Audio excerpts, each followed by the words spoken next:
ನಾವು 5,000 ವರ್ಷಗಳಿಂದ ದಲಿತರಾಗಿದ್ದೀವಿ, 5,000 ವರ್ಷದಿಂದ ಸ್ಪೃಶ್ಯರಾಗಿದ್ದೀವಿ, ನಾವು 5,000 ವರ್ಷದಿಂದ ಜೀತ ಗೇಯಕ್ಕೆ ಹುಟ್ಟಿದೀವಿ ಅಂತ ಹೇಳ್ತಾರಲ್ಲ, ಅವರಿಗೆ ಗೊತ್ತ ನಮ್ಮ ಇತಿಹಾಸ.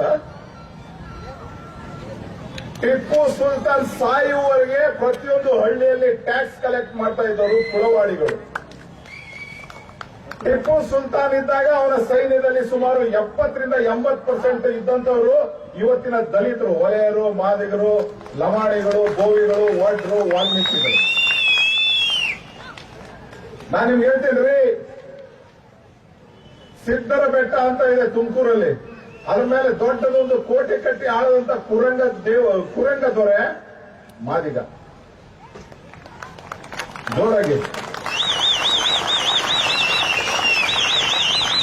ನೀವು ಯಾವುದೇ ಇತಿಹಾಸದ ಪುಟಗಳನ್ನ ತೆಗೆದು ನೋಡಿದ್ರೆ ದಕ್ಷಿಣ ಭಾರತದಲ್ಲಿ ಅತ್ಯಂತ ದೊಡ್ಡ ದೊರೆಗಳಾಗಿ, ದೊಡ್ಡ ದೊರೆಗಳ ಮನೆತನವಾಗಿ ಆಳಿದಂತ ಸಾತವಾಹನ ದೊರೆಗಳ ಚಾಪ್ಟರ್ ಬರ್ತದೆ, ಅಧ್ಯಾಯ ಬರ್ತದೆ.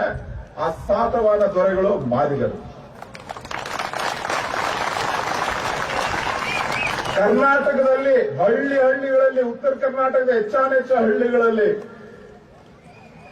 ಪಾಳೆಗಾರರಾಗಿ ಆಳದಂತವರು ವಾಲ್ಮೀಕಿ ಜನರು.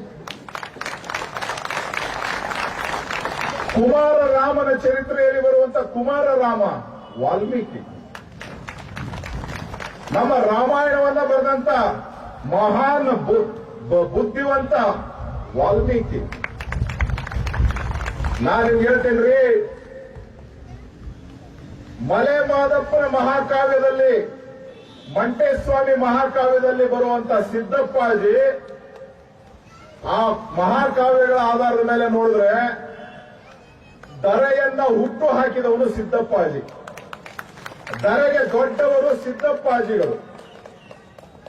ದರೆಗೆ ದೊಡ್ಡವರಾದಂತ ಸಿದ್ದಪ್ಪಾಜಿ ಮಾರಮ್ಮನ್ನ ಹುಟ್ಟಿಸಿ, ಅಮ್ಮ ತಾಯಿ, ನೀ ನನ್ನ ಮಗಳು, ನೀನು ಭೂಮಿ ಮೇಲೆ ಎಲ್ಲರನ್ನು ಹುಟ್ಸವ, ಭೂಮಿ ಮೇಲೆ ಜನ ಜಾತಿ ಹುಟ್ಸವ, ಭೂಮಿ ಮೇಲೆ ಪ್ರಾಣಿಗಳ ಹುಟ್ಸವ, ಹೊಲ ಮನೆ ನಡೆಯುವಂಗೆ ಮಾಡವ ಅಂತ ಸಿದ್ದಪ್ಪಾಜಿ ಹೇಳಿ ಕಳಿಸ್ತಾನೆ.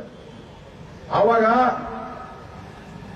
ಸಿದ್ದಪ್ಪಾಜಿ ಹತ್ರ ಪುನಃ ಮಾರಮ್ಮ ಹೋಗ್ಬಿಟ್ಟು ಹೇಳ್ತಾರೆ, ಅಮ್ಮ ಅಪ್ಪ ನನಗೆ ಒಬ್ಳೆ ಇರೋಕಾಯ್ತಿಲ್ಲ, ನನ್ಗೆ ಯಾರು ಕೊಡು ಅಂದ್ರೆ ಬ್ರಹ್ಮನ್ ಹುಟ್ಟಿಸ್ತಾನೆ. ಬ್ರಹ್ಮ ಗೇಯುತ್ತಾ ಇಲ್ಲ ಸರಿಯಾಗಿ ಅಂತ ಇವರು ಕಂಪ್ಲೇಂಟ್ ಮಾಡಿದಾಗ ಅವನದೊಂದು ತಲೆ ತೆಗೆದಾಕ್ಬಿಟ್ಟು ಆಮೇಲೆ ಶಿವನ್ ಹುಟ್ಟಿಸ್ತಾನೆ, ಆಮೇಲೆ ವಿಷ್ಣುನ್ ಹುಟ್ಟಿಸ್ತಾನೆ ಅಂತೇಳಿ ಸಿದ್ದಪ್ಪಾಜಿ ಮಂಟೇಸ್ವಾಮಿ ನಾಟಕ ನೋಡಿದವ್ರಿಗೆ, ಆ ಮಹಾಕಾವ್ಯ ಓದೋರ್ಗೆ ಗೊತ್ತಿದೆ.